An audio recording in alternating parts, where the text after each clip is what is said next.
आज की press conference की शुरुआत यमलोक की एक घटना का मैं जिक्र करना चाहूंगा। यमराज ने एक ऐसी मशीन बनाई थी कि जब भी कोई झूठ बोलता था वो टन टन आवाज शुरू हो जाती थी। आज सुबह से वो मशीन बंद ही नहीं हो रही, टन टन टन बजे जा रही। तो यमराज बड़े चिंतित हुए। उन्होंने चित्रगुप्त को बुलाया और कहा, चित्रगुप्त ये बंद क्यों नहीं हो रही? तो चित्रगुप्त ने कहा, महाराज आज मोदी जी का गारंटी पत्र या संकल्प पत्र जारी होने वाला है, अभी तक बज रही है। आपको डिस्टरबेंस हो रहा होगा, घंटी की आवाज आ रही है। यह स्थिति एक प्रधानमंत्री की हो गई, एक ऐसे नेता की हो गई जो 10 साल से प्रधानमंत्री है। इस संकल्प पत्र या मोदी की गारंटी पत्र, जो भी ये नाम देना चाहें, हमें इस नाम से बड़ी घोर आपत्ति है। इसका नाम माफीनामा होना चाहिए था, और माफीनामे में तो वैसे भी ये एक्सपर्ट है। इन्हें दलितों से माफी मांगनी चाहिए थी, किसानों से माफी मांगनी चाहिए थी, इन्हें नौजवान जो बेरोजगार नौजवान हैं उनसे माफी मांगनी चाहिए थी, अग्निवीर के जवानों से माफी मांगनी चाहिए थी, आदिवासियों से माफी मांगनी चाहिए थी, अंकिता भंडारी के परिवार से माफी मांगनी चाहिए थी। एक जरा बंद कर दीजिए अपना मोबाइल प्लीज। ताक झांक की आदत, लोगों की थालियों में ताक झांक की आदत तो मोदी जी की है ही। आप लोग जानते हैं, पारंगत हैं वो इसमें ताक झांक करने में। जरा गरीब की थाली को देख लेते तो खुद आज उसको माफी पत्र कहते, माफीनामा कहते। वो आंकड़े जो पिछले 10 साल से छुपाए जा रहे हैं, उन आंकड़ों में पिछले 10 साल की रिपोर्ट कार्ड है। वो आंकड़े अगर सामने आ जाएं तो ये खुद उसको माफीनामा कहते।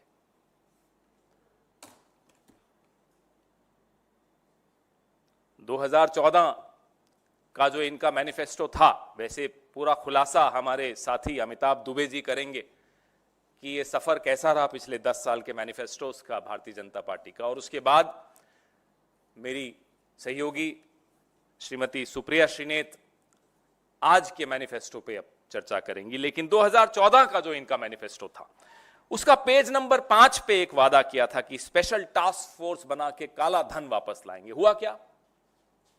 इलेक्टोरल बॉन्ड आ गए। मैं सिर्फ आपको 3-4 उदाहरण दूंगा। हमारे रिसर्च के जो चेयरमैन हैं वो उस पर ज्यादा खुलासा करेंगे। पेज नंबर 6 पे क्या लिखा था कि जो गिरती हुई करेंसी है उसकी कीमत को सुधारेंगे। आज क्या हुआ? डॉलर 83 पार हो गया। पेज नंबर 8, नॉर्थ ईस्ट में कानून व्यवस्था को मजबूत करेंगे। अब मणिपुर में तो साहब न जा पाते हैं, न मणिपुर पे एक शब्द बोल पाते हैं। यह है हकीकत, यह है असलियत। पेज नंबर 15, 100 जिलों की स्पेशल पैकेज से गरीबी दूर करेंगे। हंगर इंडेक्स में आप आंकड़ा देखेंगे, आपको समझ में आ जाएगा कितनी गरीबी दूर हुई। पेज नंबर 18, 100 नए स्मार्ट सिटीज बनाएंगे। हुआ क्या? चीन हमारे भीतर घुस के कुछ स्मार्ट विलेजेस बना के जा रहा, हमने नहीं स्मार्ट सिटीज बनाई। ऐसे कई जुमले। और हैरानी की बात है कि इनका जो अर्दली है, नंबर 2 है इस सरकार में और इनकी पार्टी में, अमित शाह, वो खुद कहता है कि ये जुमलेबाजी है। किसी देश का प्रधानमंत्री के लिए इससे बुरा कुछ नहीं हो सकता कि उसकी जुबान पर लोगों को भरोसा उठ जाए, उसको लोग झूठा कहने लग जाएं। 14 से 19 के बीच में, 2014 से 2019 के बीच में लोगों को भरोसा था इनके शब्द पर, इनकी जुबान पर। 19 के बाद लोगों को मनोरंजन होने लगा इनकी जुबान पर। लेकिन अब खीज होने लगी, गुस्सा आने लगा, रोष हो गया लोग। यह यात्रा नरेंद्र मोदी की, इस देश के प्रधानमंत्री की, यह बताती है कि 10 साल में क्या हाल बना दिया इस देश का, कि जो लोग इनको हीरो मानते थे, जो लोग इनकी बात सुनना चाहते थे, अब टीवी का चैनल बदल देते हैं। अब वो कार्टून शो देखने लग जाते हैं। उनको लगता है कि क्या फायदा। अब मैं ज्यादा इस पे समय नहीं बिताऊंगा कि अभी तक क्या हुआ। मैं चाहता हूं कि इस सफर पे जो माइलस्टोन्स थे, कहां कहां धोखा हुआ पिछले 10 सालों में, उस पे मेरे साथी अमिताभ दुबे जी अपनी बात रखें। धन्यवाद पवन जी। जब हमारी टीम बैठ के देखना चाह रही थी कि इनकी जो जुमलेबाजी है, इनके झूठे वादे, इनके जो घोषणा पत्र में डाले गए हैं, इनकी एक सूची बनाए, इतनी लंबी लिस्ट आई कि मुझे आपको बस गिन चुन के बताना पड़ेगा। तो हमने बस 3 क्षेत्रों में लिया है, कृषि, रोजगार और शिक्षा। इनके बारे में जो भी इनके वादे थे मैं आपको बताऊंगा और सच्चाई क्या है। तो जहां तक कि कृषि का सवाल है, दावा था किसान की आय दोगुनी करेंगे 2022 तक, और सच्चाई ये है कि उनकी आय घटी है, बढ़ी नहीं है, घटी है। दोगुनी क्या हुई है? उनका कर्ज 2013 में 47,000 था प्रति किसान और वर्तमान में 74,000 पहुंच गया है। तो उनका कर्ज दोगुना हुआ है। PM Kisan to cover all the farmers in the country, दावा ये था। लाभार्थियों की सच्चाई ये है, हकीकत ये है कि लाभार्थियों की संख्या 67% गिरी है। 2019 में लगभग 12 करोड़ थी और अब 4 करोड़ पहुंच गई है। और जो भूमिहीन मजदूर है वो तो इस योजना में कवर्ड है ही नहीं। एक और दावा था, short term new agricultural loans 1 lakh तक के, जो 1 से 5 साल का जिसका ड्यूरेशन है, उसका ब्याज 0% होगा। 0% लोन देने का वादा किया था। हकीकत, किसान क्रेडिट कार्ड में किसान को 7% देना पड़ रहा है। कहां 0, कहां 7। Realise 100% irrigation potential of the country, यानी कि सिंचाई पूरी की पूरी जितनी सिंचाई देश में की जा सकती है की जाएगी, और हकीकत 52% की गई है। तो जो वादा किया था उसका आधा। अब देखते हैं जॉब्स, रोजगार। सबसे अहम उनका दावा था, increase the share of the manufacturing sector in GDP to 25% and create 100 million manufacturing jobs, यानी कि 10 करोड़ जॉब्स मैन्युफैक्चरिंग में। और 10 करोड़ के बजाय 2.5 करोड़ घाटा हुआ था 2016 और 21 के बीच में। और जो जीडीपी का शेयर है वो भी कम हुआ है। कहां 25% उनका वादा था और 13-14% पे लटका हुआ है अभी। स्किल्स इंडिया मिशन, 40 करोड़ देशवासियों को मार्केट ओरिएंटेड स्किल्स ट्रेनिंग दी जाएगी। ये 2019 का मैनिफेस्टो है। और सच्चाई ये है कि 1.4 करोड़, 40 की बजाय 1.4 करोड़ को ये मिला है, और सिर्फ 17% विद्यार्थियों यानी 25 लाख विद्यार्थियों को पोस्ट जॉब ट्रेनिंग मिली है। अब देखते हैं शिक्षा। दावा था improve the quality of education. सच्चाई, हकीकत कि मिनिस्ट्री ऑफ एजुकेशन के परफॉर्मेंस ग्रेडिंग इंडेक्स के अनुसार हर राज्य में स्टूडेंट्स 50% बिलो लर्निंग क्वालिटी में स्कोर कर रही हैं। इनका अपना इंडेक्स है। Provide smart classes to children at secondary level in government schools, यानी कि हर क्लास में स्मार्ट क्लासरूम्स, हर स्कूल में, गवर्नमेंट स्कूल में स्मार्ट क्लासरूम्स होंगी। 10 लाख गवर्नमेंट स्कूल्स में से सिर्फ 37,000 स्कूलों के पास कंप्यूटर्स हैं। केंद्रीय विद्यालय और नवोदय विद्यालय, दावा, हम 200 केंद्रीय विद्यालय और नवोदय विद्यालय 2024 तक खोलेंगे। हकीकत, 56 केंद्रीय विद्यालय खोले गए हैं इस पिछले 5 सालों में, और इसके मुकाबले यूपीए के शासनकाल में 2002 केंद्रीय विद्यालय खोले गए थे। अब डॉक्टर्स, ये बहुत महत्वपूर्ण विषय है। दावा था double the number of MBBS and specialist doctors in the country bye 24। हकीकत, डॉक्टर्स जो स्टेट मेडिकल काउंसिल्स के साथ रजिस्टर्ड हैं उनकी संख्या 12,34,000 से 13,08,000 बढ़ी है। तो डबल के बजाय थोड़ा सा ही बढ़ा है। और जो शॉर्टेज है डॉक्टर्स की, कम से कम 6 लाख डॉक्टर्स की शॉर्टेज है। तो ये पिछले 5, मैं बस 2019 की घोषणा पत्र की बात कर रहा हूं, 2014 का तो एक और भी लंबा लिस्ट है। तो ये इनकी सच्चाई है ये जो भी मैनिफेस्टो में लिखते हैं ये झूठा वादा होता है, खोखला वादा होता है, और इसका कोई वैल्यू नहीं है, और ये पूरा देश अब समझ गया है। पवन जी। धन्यवाद अमिताभ जी। मैं सुप्रिया श्रीनेत जी से आग्रह करूंगा कि वो आज जो मैनिफेस्टो इनका निकला है, जो झूठों का पुलिंदा निकला है, उस पर अपनी बात रखें। बहुत धन्यवाद पवन जी, और आप सबको मेरा नमस्कार। अभी इस मैनिफेस्टो को हम लोग पढ़ ही रहे हैं। 76 पेज का ये मैनिफेस्टो है भारतीय जनता पार्टी का। 1 घंटा 40 मिनट की प्रेस कॉन्फ्रेंस हुई, जिसमें पत्रकारों का एक भी सवाल नहीं लिया गया, क्योंकि अगर सवाल लिया जाता तो वो सवाल उठते जो यहां पर पवन जी ने और अमिताभ जी ने उठाए कि 2022 में किसान की आय दुगनी होनी थी, क्या हुआ? 2022 में $5 ट्रिलियन की इकोनॉमी बननी थी, क्या हुआ? 100 स्मार्ट सिटीज बननी थी, क्या हुआ? पूछा जाता लाल आंखें मूंद क्यों रखी हैं, क्यों नहीं लाल आंखें खोलते? ऐसे बहुत सारे सवाल लगातार पूछे जाते। रुपया 83 के पार क्यों पहुंचाया? पेट्रोल को सेंचुरी क्यों लगवाया? बहुत सारे ऐसे सवाल पूछे जाते, तो ना रहेगा बांस ना बजेगी बांसुरी, सवाल ही लेना ठीक नहीं समझा गया। 1 घंटे 40 मिनट की प्रेस कॉन्फ्रेंस थी। 76 पन्ने का ये मैनिफेस्टो है। ये असल में जुमला पत्र है, ये घोषणा पत्र नहीं है। और कुछ चीजें जो साफ तौर पे दिख रही है उस पर जरूर मैं चर्चा करना चाहूंगी। एक बड़े पते की बात है, कांग्रेस की मैनिफेस्टो कमेटी का गठन दिसंबर 2023 में हुआ था।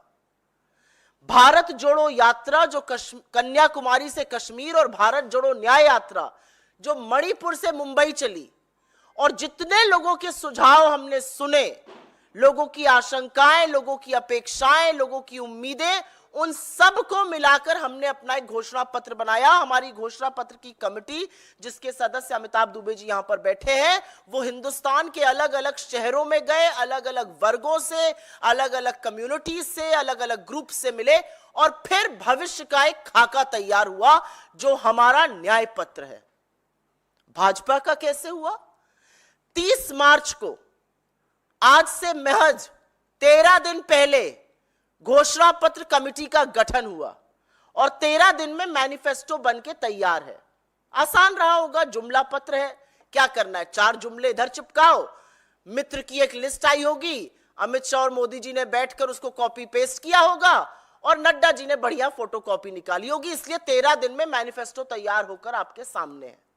अब इस मैनिफेस्टो में कुछ बातें कही गई हैं, उसके बारे में जरूर चर्चा करना चाहूंगी। झूठ बोलो, और इतनी जोर से बोलो और बार बार बोलो कि लोगों को लगे आप सच बोल रहे हैं। मोदी जी को लगता है वो ये गलती करने लगे हैं 10 साल बाद, वो देश की जनता को बेवकूफ समझने लगे हैं। अपने मैनिफेस्टो में भाजपा ने कहा, हमने 25 करोड़ लोगों को गरीबी की सीमा रेखा से निकाला, और आईएमएफ को इस पर जोड़ दिया। आपका यह दावा पूरी तरह से खोखला है। आपके ये दावे के पीछे नीति आयोग की एक रिपोर्ट है, जिसकी किसी थर्ड पार्टी ने, IMF, world bank, Oxford university, किसी थर्ड पार्टी ने इसकी पुष्टि नहीं की है।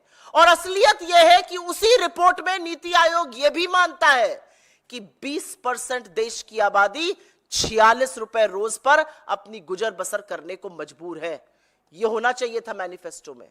तो सबसे बड़ा जुमला इनका यह है कि इन्होंने गरीबी खत्म की है। असलियत यह है कि इस देश में हर घंटे 2 किसान और 2 युवा आत्महत्या कर रहे हैं। किसान कर्जे के बोझ के चलते, गरीबी के, गुर्बत के चलते, युवा बेतहाश होके आत्महत्या कर रहे हैं। इसके बारे में कोई जिक्र नहीं है। इन्होंने अपने मैनिफेस्टो में बातें तो बहुत बड़ी बड़ी करते हैं, फेंकने में तो मोदी जी नीरज चोपड़ा के भी आगे हैं। ये जो मोदी पत्र है, ये जो जुमला पत्र है, जहां देखूं तुम्हें पाऊं वाला हिसाब है, मोदी जी की अलग अलग फोटो है, अलग अलग भाव भंगिमा है। उसमें मैंने एक सर्च किया डॉक्यूमेंट में, जॉब्स डाला, आप भी डालिएगा पीडीएफ में, 2 बार आता है उसका जिक्र। महज 2 बार जॉब्स का जिक्र है उस देश में जहां पर बेरोजगारी सबसे विकराल समस्या है। कंपेयर करिए हमारे मैनिफेस्टो से। हम 30 लाख सरकारी नौकरियों की बात करते हैं। हम 1 साल के लिए ग्रेजुएट और डिग्री होल्डर्स को स्टाइपेंड देने की बात करते हैं 1 लाख रुपए का। बीजेपी में 2 बार जॉब्स का जिक्र है और थेथरे ये है कि लिखा जा रहा है खाली रिक्त पद भरे जाएंगे सरकारी। तो 10 साल से झुंझुना क्यों बजा रहे थे? क्यों रहने दिया ये खाली रिक्त पद? पता है आपको ये रिक्त पद कहां है, कब भरेंगे? ये जॉब्स पर ये यूथ के साथ मजाक और खिलवाड़ है। बोला एमएसपी बहुत बढ़ाई, 700 किसानों की शहादत हो गई। किसानों को दिल्ली आने ना देने के लिए आपने सड़कें खुदवा दी, कीले गड़वा दी, आंसू गैस के गोले उन पर छुड़वा दिए, उनको आतंकी नक्सलवादी न जाने क्या क्या कह दिया। लेकिन एमएसपी के कानून की बात मैनिफेस्टो में नहीं है। ये किसान के बारे में इसलिए बात करना चाहती हूं क्योंकि हमने अपने मैनिफेस्टो में डंके की चोट पर कहा है हमारी सरकार बनेगी, हम एमएसपी की लीगल गारंटी देंगे, एमएसपी का पूरा कानून बनाएंगे, कर्जा माफी करेंगे और खेती को जीएसटी से मुक्त करेंगे। मोदी जी के मैनिफेस्टो में ऐसी कोई बात नहीं है। एमएसपी के कानून का जिसका उन्होंने वादा किया था उसका भी जिक्र नहीं है। ऐसा क्यों है? क्यों इतनी खोट है नीति और नियत में? महिलाओं की बात करते हैं, युवाओं की बात करी, किसानों की करी, महिलाओं की करते हैं। कहते हैं महिलाओं को लखपति दीदी बना रहे हैं। कहां है ये लखपति दीदियां? जिन महिलाओं को आटे दही पर जीएसटी देना पड़ रहा है, जिनको खाने का इन्फ्लेशन 8.5% जूझना पड़ रहा है, जिनकी कमर तोड़ रहे हैं आप महंगाई से, कहां है उनके लिए कोई राहत? कहां है महिलाओं के लिए बात? हम क्या कहते हैं? हम कहते हैं गरीब महिलाओं को हम 1 लाख रुपए सालाना देंगे और साथ साथ नई सरकारी नौकरियों में 50% आरक्षण देश की आधी आबादी को देंगे। कहां है वो रिप्रेजेंटेशन? क्या आप दोयम दर्जा क्यों मानते हैं एक औरत को? आप जिक्र कर रहे हैं 33% आरक्षण का जो 2034 से पहले लागू नहीं होगा पार्लियामेंट में, लेकिन देश की एक आम नारी के लिए, एक आम महिला के लिए, एक आम लड़की के लिए जिसकी आंखों में सपने हैं भविष्य के, उसके लिए आपके मैनिफेस्टो में कुछ नहीं है। बहुत सर्च किया मैंने, जॉब्स के बारे में सर्च किया, मुझे तो कुछ नहीं दिखा। इसका जवाब कौन देगा?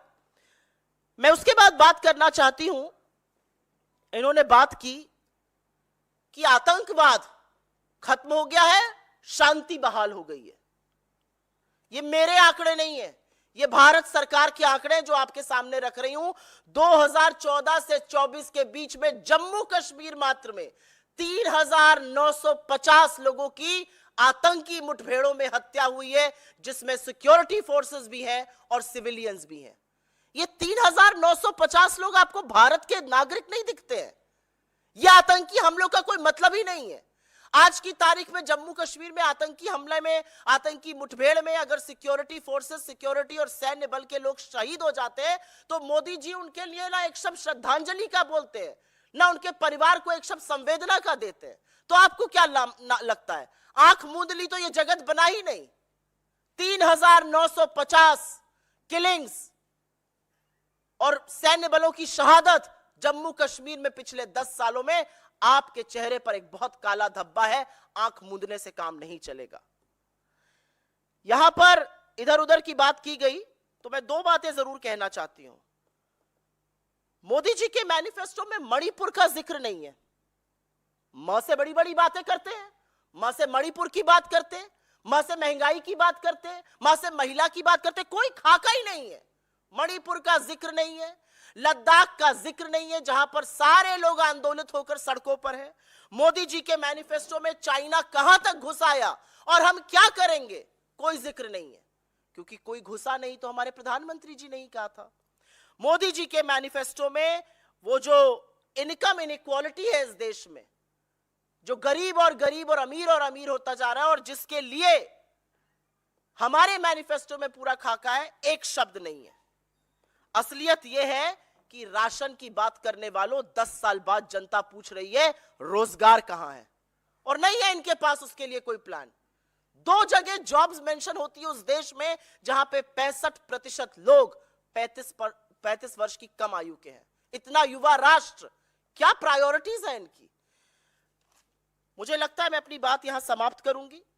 न महंगाई का कोई सलूशन दिया है, न नौकरी का कोई सलूशन दिया है, न महिला सम्मान पे बात करी है, न बात करी है किसान की, न बात करी है युवा की, न बात करी है चीन के अतिक्रमण की, और आंखें मूंद ली है जो शहादत हो रही है जम्मू कश्मीर में और उसकी जगह बरगलाया जा रहा है। इस मैनिफेस्टो को देखकर लोग हाथ जोड़कर बोल रहे हैं, हो गया बस, बहुत हो गया प्रभु, 10 साल आपको मौका देकर देख लिया, जुमलों के अलावा हमें कुछ नहीं मिला, और अब आपको बदलकर एक ऐसी सरकार लाएंगे जो युवाओं के बारे में, महिलाओं के बारे में, किसानों के बारे में, उन लोगों के बारे में जो समाज के हाशिए पर हैं, श्रमिकों के बारे में, उनकी सोच, उनके न्याय की बात करती है। धन्यवाद सुप्रिया जी। अब आपके सवाल, माइक दीजिएगा।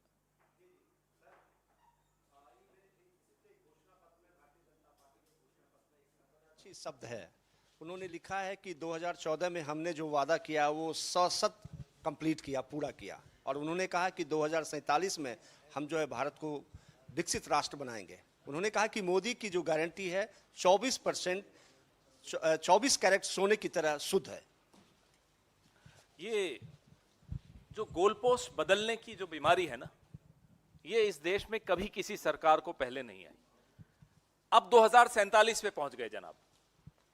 पूछिए इनसे कि किसानों की आय दुगनी, जैसा कि अमिताभ दुबे जी बता रहे थे कि 2022 में करनी थी, अब उसका गोल पोस्ट भी बदल गया होगा।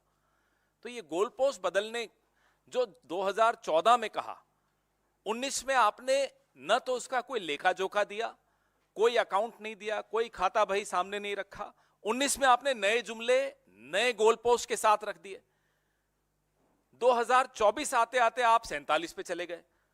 2036 में हम ओलंपिक कराएंगे, अब ये भी लिखा हुआ है उसमें। आप कहां होगे? आप सरकार में होगे क्या?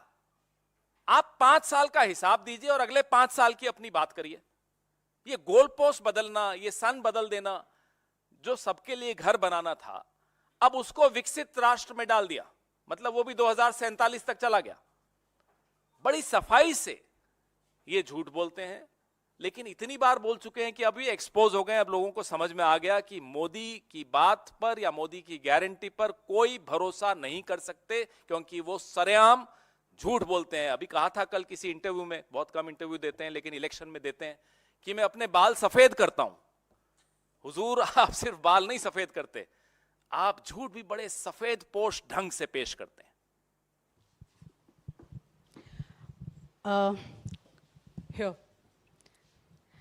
घोषणा पत्र में उन्होंने ये भी कहा है कि फ्री राशन जो है वो जारी रहेगा।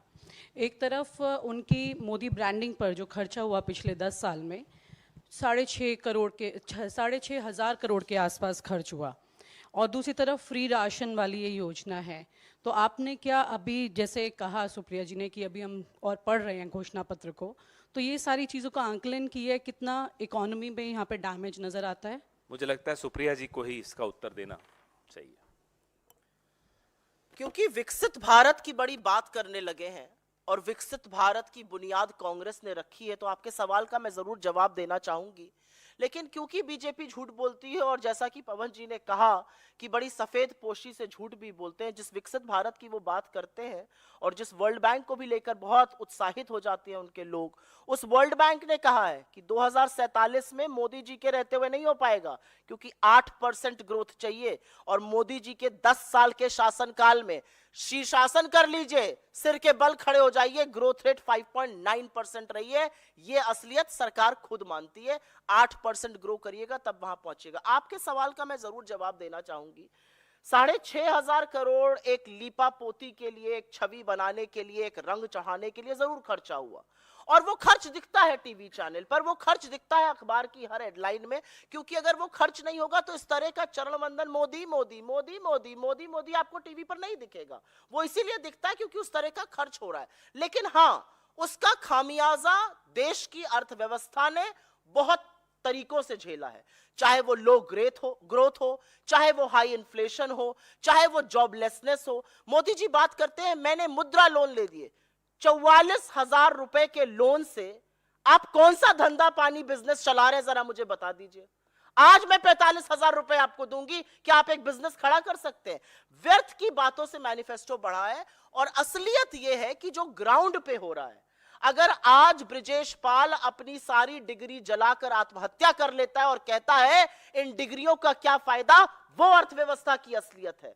रामेश्वरम जो सब्जी बेचने वाला है, आंख में डबडबाई आंखों से कहता है मेरी गुजर नहीं हो रही, वो अर्थव्यवस्था की असलियत दिखाता है। अर्थव्यवस्था की असलियत वो 40,000 एमएसएमईज, लघु छोटे मध्यम उद्योग जिन पर ताले पड़ गए, वो दिखाते हैं। अर्थव्यवस्था की असलियत वो सरकारी पद जो खाली पड़े हुए हैं और इसलिए नहीं भरे जा रहे हैं क्योंकि कहीं पर गरीब, शोषितों, वंचितों, दलितों, आदिवासियों और पिछड़ों को नौकरी न देनी पड़ जाए, वो दिखा रहे हैं। असलियत यह है कि अर्थव्यवस्था को पूरी तरह से चौपट करने के बाद मोदी जी भगवान जाने इतनी तल्लीनता से और इतना सीना ठोककर झूठ क्यों बोलते हैं। बिल्कुल मैं मानती हूं कि अर्थव्यवस्था में जो फोकस होना चाहिए था, जो पैसा कंजम्पशन बढ़ाने के लिए खर्चा होना चाहिए था, जिस पैसे से इन्वेस्टमेंट होता, वो पैसा मोदी जी की छवि सुधारने में खर्चा हुआ है। और एक ये भी सच है कि सारा फोकस कुछ ही चंद पूंजीपतियों पर पिछले 10 साल में रहा है और इसीलिए लार्ज अर्थव्यवस्था का इग्नोरेंस हुई है।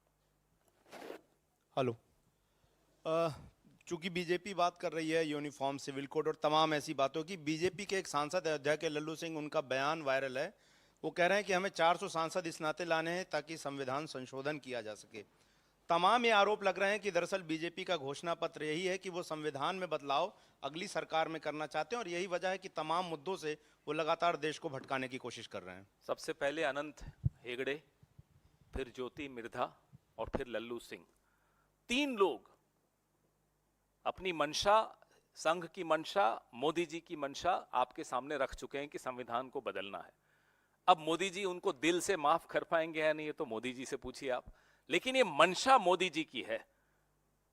मुंह किसी का हो, जबान किसी की हो, मंशा मोदी जी की है, मंशा नागपुर की है। इनको बाबा साहब अंबेडकर के संविधान से आज से नहीं परेशानी है, इनको शुरू से परेशानी है। इन लोगों पर आरोप झूठा नहीं लगा कि इन्होंने संविधान की प्रतियां जलाई हैं। आज बाबा साहब की जयंती भी है और आज ही सुबह हमने ये वीडियो देखा जिसका आप जिक्र कर रहे हैं, लल्लू सिंह जी जो अयोध्या के सांसद हैं और अभी प्रत्याशी भी हैं। आप सोचिए कि इनके मन में क्या है और मुंह पे क्या है, उसका अंतर आपको दिख रहा है।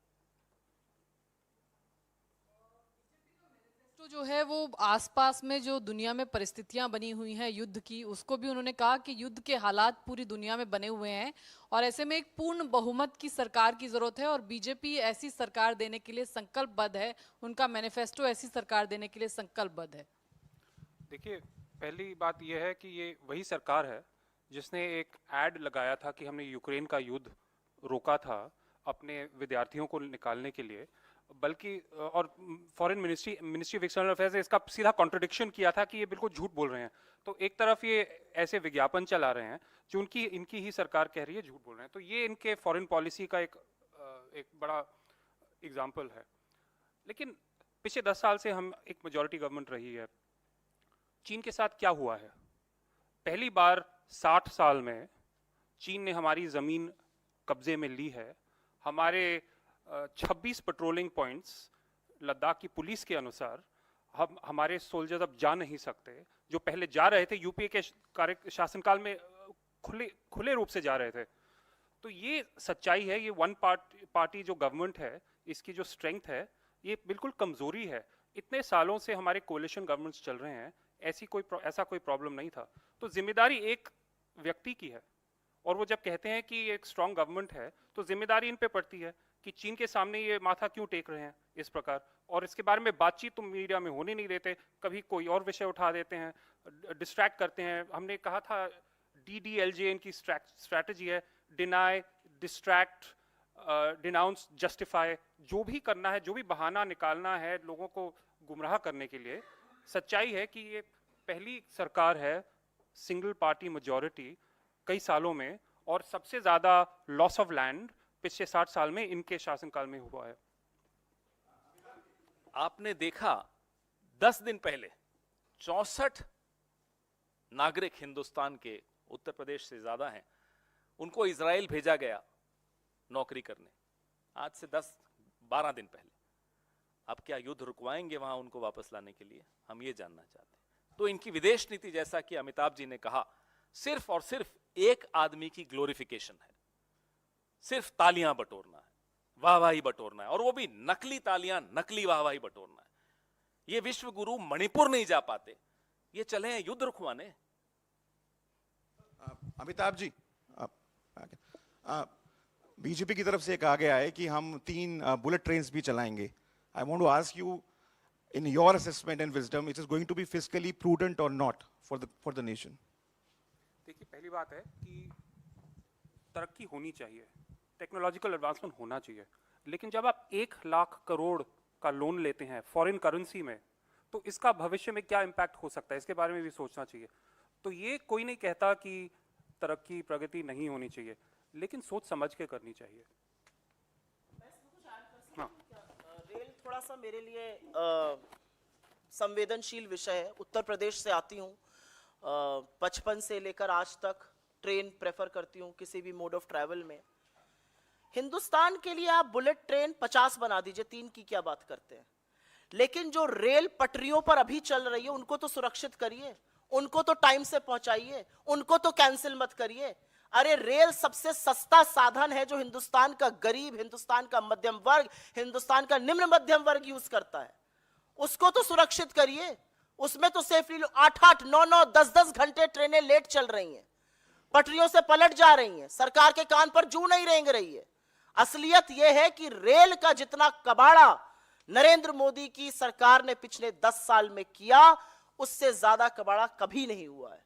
असलियत यह है कि रेल इस देश को जोड़ती है, और वो जो लिंक तोड़ा है उन्होंने, वो दुनिया में दिख रहा है। आज लखनऊ से दिल्ली आने के लिए जहां पर 800 रुपए किराया होता था एसी का, 3,500 देना पड़ता है जो प्राइवेट ट्रेन चलाते हैं।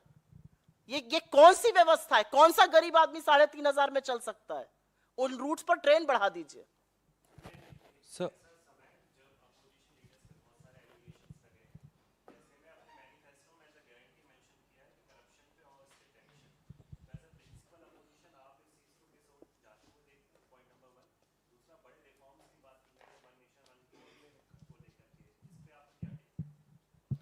मैं सबसे पहले तो, क्योंकि आपने उनके मैनिफेस्टो पर करप्शन पर पूछा, तो उस पर जरूर जवाब देना चाहती हूं। एक सर्वे होता है CSDS का, लोकसभा के पहले किया जाता है, 2019 में भी हुआ था, 2024 में भी हुआ है। सवाल था कि क्या भ्रष्टाचार बढ़ा है पिछले 5 सालों में? 55% लोगों ने कहा कि हां भ्रष्टाचार बढ़ा है। हां कहने की संख्या 2019 में 40% थी। 40% लोग कहते थे भ्रष्टाचार बढ़ा है, अब कह रहे 55% लोग भ्रष्टाचार बढ़ा है। तो मोदी जी की वॉशिंग मशीन जो घनघन दिन भर चलती रहती है, मोदी जी के इलेक्टोरल बॉन्ड का चंदा दो धंधा लो वसूली रैकेट जो चल रहा है, वो जनता देख रही है। जनता को पता है भ्रष्टाचार कौन कर रहा है, जनता को पता है वॉशिंग मशीन कौन चला रहा है। जबरदस्त तरीके से बढ़ा है। और सबसे पते की बात यह है कि उस सर्वे में लोगों ने यह माना है कि केंद्र सरकार की वजह से भ्रष्टाचार बढ़ा है, राज्यों पर उन्होंने कम ब्लेम किया है। पहली बात। अब आपने पूछा कि ये विरोधाभास है कि नहीं, ये तो मोदी जी बताएंगे, क्योंकि मोदी जी आंखें मूंद कर कह देंगे भ्रष्टाचारियों के खिलाफ एक्शन लूंगा, एक्शन लेते हैं।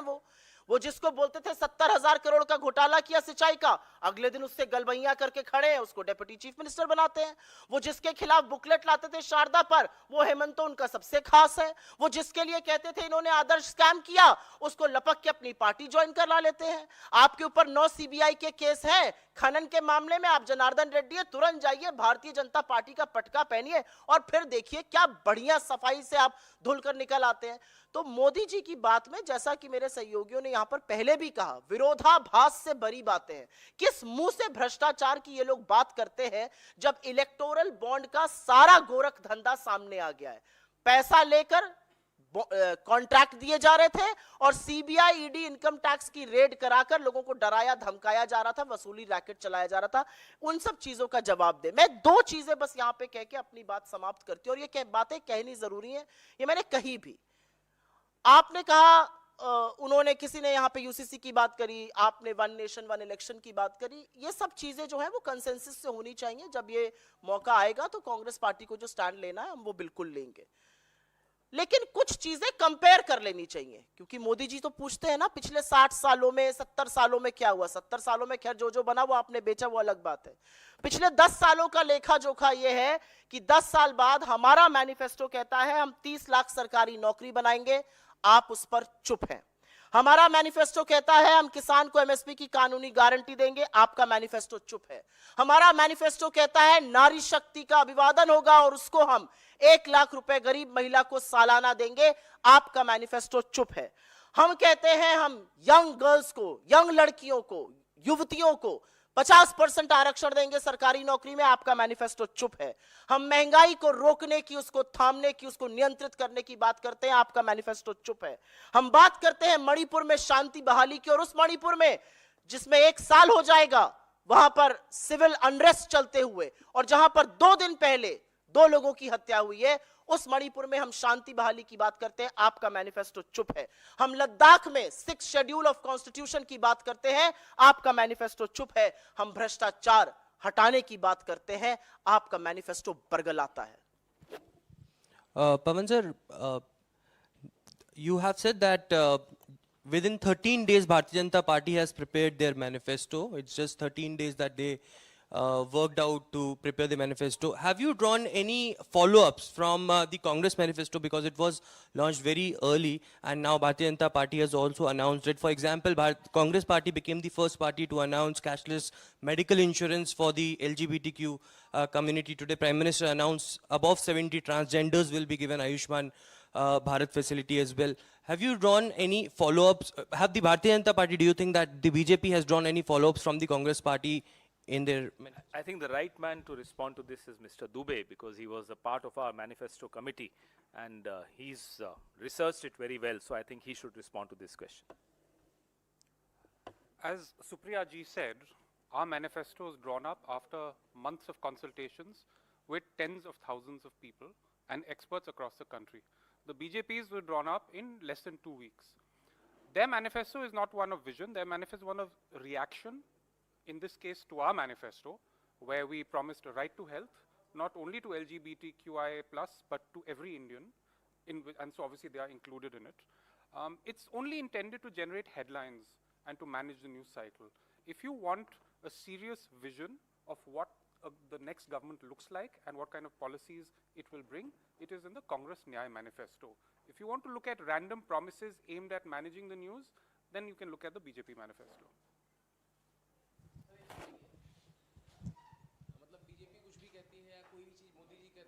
तो मतलब उसको माइंड बहुत करते हैं आप लोग। हम लोग अच्छा, अब आप भी कमाल कर रहे हैं साहब, हम निंदा करते हैं मोदी जी की। अब आप बताइए, उन्हें बरसात में नाचना भी है और भीगना भी नहीं है। अब राजनीति में है तो निंदा भी सहनी पड़ेगी, सवाल भी उठाए जाएंगे, और वो छुई मुई का पौधा बन के थोड़े राजनीति में रह सकते हैं। तभी हम कहते हैं कि ये लोकतंत्र के खिलाफ हैं, लोकतांत्रिक प्रक्रियाओं के खिलाफ हैं। लोकतंत्र में नेहरू जी की भी निंदा होती थी, इंदिरा जी की भी निंदा होती थी, नरसिम्हा राव जी की भी निंदा होती थी, राजीव जी की भी निंदा होती थी, मनमोहन सिंह जी की निंदा होती थी, और नेहरू जी को निंदा तो आज तक ये कर रहे हैं। ये क्या मतलब है साहब कि हम निंदा भी ना करें? तो इनको कहिए बरसात में नाचना बंद कर दे, राजनीति से संन्यास ले लें, झोला उठाएं और चले जाएं। फिर नहीं भीगेंगे बरसात में, नाचेंगे नहीं तो बरसात में नाचोगे तो साहब भीगोगे जरूर।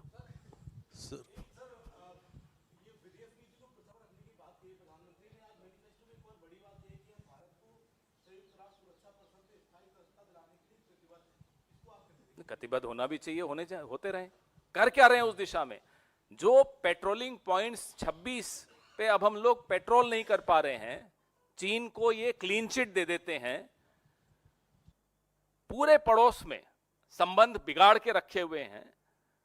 चीन घुसता चला जा रहा है अड़ोस पड़ोस में, अपना इन्फ्लुएंस, अपना दायरा बढ़ाता चला जा रहा है। चले हैं विश्व गुरु बनने। मणिपुर तो अपने देश का हिस्सा है साहब। अगर उन्हें नहीं मालूम, भूगोल और इतिहास की जानकारी थोड़ी कम रहती है। हमारे राजस्थान में गए परसों, बाबा रामदेव जो वहां के बड़े पुराने बहुत सिद्ध पुरुष भगवान हैं, कह बैठे कि साहब वो कश्मीर से हैं। अब ऐसे सिद्ध पुरुष जो हमारे प्रधानमंत्री हैं, और न भूगोल की जानकारी न इतिहास की जानकारी, अब वो चले विश्व गुरु बनने। वो कश्मीर हमारे राजस्थान में वहीं एक गांव है, उसको हम कश्मीरा गांव कहते हैं, वहां से आए थे। तो ऐसे व्यक्ति जब कुछ भी बात करते हैं, जैसा मैंने आपको कहा सुबह से वो टन टन बज रहा है ना, तो बजे जा रहा है लगातार, विदेश नीति पर झूठ, किसानों पर झूठ, महिलाओं पर झूठ। आपको पता है 1 घंटे में 4 बलात्कार होते हैं इस देश में, 1 दिन में 100 बलात्कार हो रहे हैं इस देश में। आपको पता है 1 घंटे में 2 नौजवान आत्महत्या कर रहे हैं इस देश में। आपको पता है 1 दिन में 30 किसान आत्महत्या कर रहे हैं इस देश में। जवाब देना। ये यूएन में वहां चले जाएंगे, परमानेंट सीट ले लेंगे, विश्व गुरु बन जाएंगे। साहब जरा अपने आंगन में भी झांक कर देख लीजिए ना क्या हो रहा है, पहले उस पर तो जवाब दे दीजिए।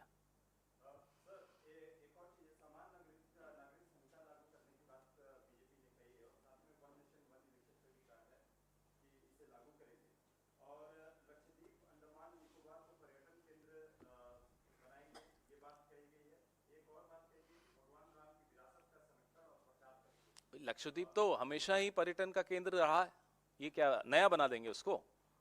हर सरकार ने वहां थोड़ी सुविधाएं ये ध्यान में रखते हुए कि वहां के पर्यावरण को कोई नुकसान न हो, फ्लोरा फौना को नुकसान न हो, ये करते हुए सबने हर सरकार ने किया। अब ये कुछ अपने दोस्तों को बड़ी बड़ी जमीनें देनी है, लक्षद्वीप के द्वीप दे देने हैं, तो वो अलग बात है साहब, ये कुछ नया लाने वाले होंगे। फिर आप भूल जाइए लक्षद्वीप जैसा जो प्रोटेक्शन था, हर सरकार ने जो पर्यावरण, अटल जी की सरकार ने भी पर्यावरण की वहां रक्षा की, ये उसको खत्म करना चाहते हैं। रही बात जो बाकी इन्होंने अनाप शनाप कई चीजें बोली हैं अपने मैनिफेस्टो में, तो ये देश संवाद से चलता है, कॉन्सेंसस से चलता है, जैसा राहुल जी कहते हैं कॉन्वर्सेशन से चलता है। आप सबकी बात सुनकर कोई नीति लाएंगे तो वो नीति स्वीकार्य होगी सबको, और देश के लिए वो नीति फलकारी भी होगी। लेकिन अगर आप 1 nation 1 ruler, 1 nation 1 king, 1 nation 1 Vim या 1 फैंसी पे चलोगे तो जो हो रहा है 10 साल में वही होगा।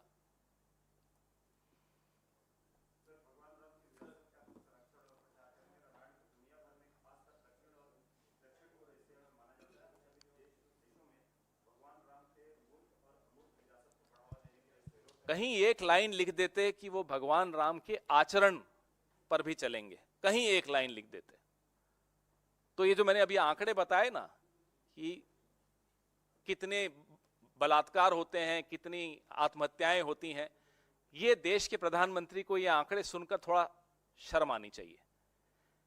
भगवान राम आस्था और आचरण का विषय है, भगवान राम राजनीति का विषय नहीं है, ना हम बनने देंगे, ना हम इनको बनाने देंगे।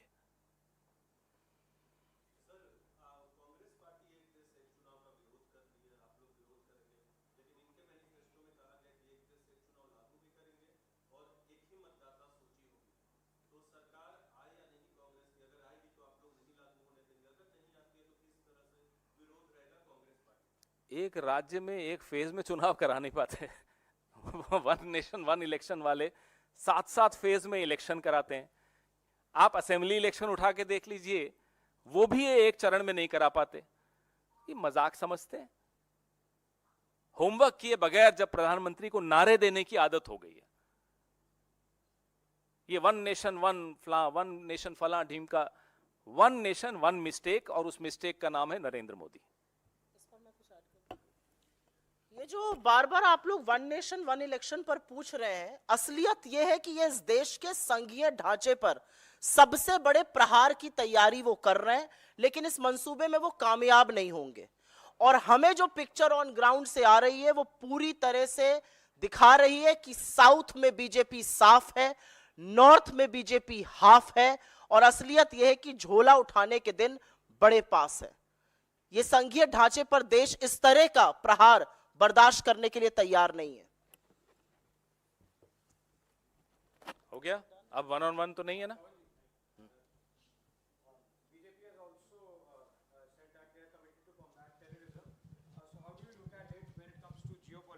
And India's role on the international platform.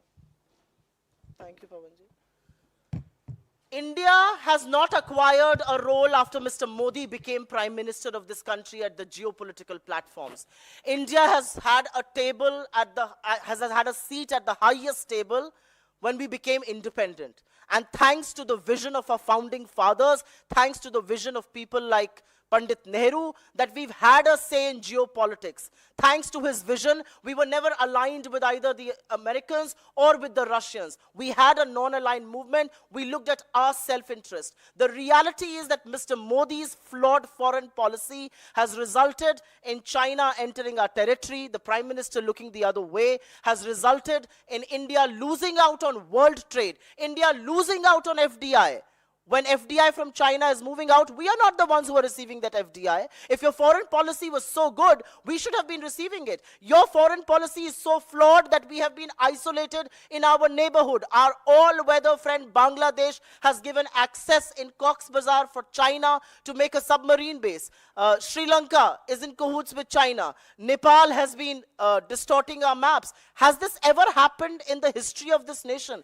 India has always had a seat at the high table as far as geopolitics is concerned. The reality is that our own track record on terrorism under Mr. Modi from 2014 to 2024 is despicable. He may choose not to speak about it, but the 3,950 killings in the valley itself, and let me tell you, 3,950 from 2014 to 2024, but 1,577 of those people died and were killed after 2019, a period where they claim peace has prevailed in the valley. That's their reality.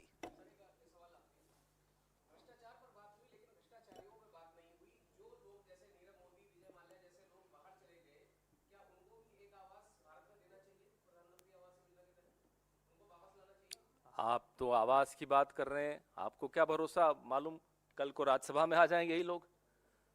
BJP join कर लीजिए, फिर देख लीजिए क्या क्या होता है। जिनको ये भ्रष्टाचारी कहते थे कल तक, उनमें से कुछ लोग मुख्यमंत्री बना दिए अपनी पार्टी में लेके, कुछ को सांसद बना दिया, कुछ को मंत्री बना दिया, कुछ को उनकी अगली पीढ़ी तक को वादा कर दिया। तो ऐसे लोगों पर आप क्या भरोसा करते हैं? आवाज की चिंता मत करिए, हो सकता है कल को आपको इन्हीं नीरव मोदी इन लोगों की बाइट्स लेनी पड़ रही होंगी।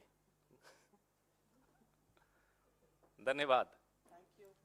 श्रेष्ठ उत्तराखंड पर खबरों से जुड़े रहने के लिए चैनल को सब्सक्राइब करें, बेल आइकन दबाएं और देखते रहें श्रेष्ठ उत्तराखंड।